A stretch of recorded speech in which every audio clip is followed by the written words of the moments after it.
Sevgili qoçlar ve yükselen qoçlar, 23-29 iyun həftəsində neler yaşayacaksınız? Bu həftəyə ayın əkizlər bürcünə devam edən hərəkət ilə başladığınız üçün bu həftə olduqca hərəkətli bir həftə yaşayacaksınız. Yeni fikirlər yarada bilərsiniz. Telefon görüşmələri, mesajlaşmalar, kısa yazışmalar bu həftə gündəminizdə ön planda ola bilər. Kısa səyahətlər edə bilərsiniz bu həftə.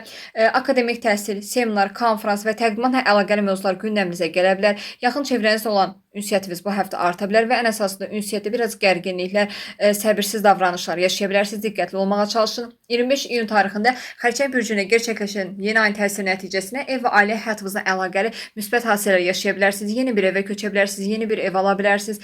Ev alqı-satqısı ilə əlaqəli mövzular gündəminizə gələ bilər. Evinizi təmir etdirə bilərsiniz, evinizi dekorasiya etdirə bilərsiniz. Ailə üzvlərinizlə əlaqəli mövzular gündəminizdə yer ala bilər. İşinizi evinizə daşıya bilərsiniz, yəni evdən işləyə bilərsiniz bu həftə.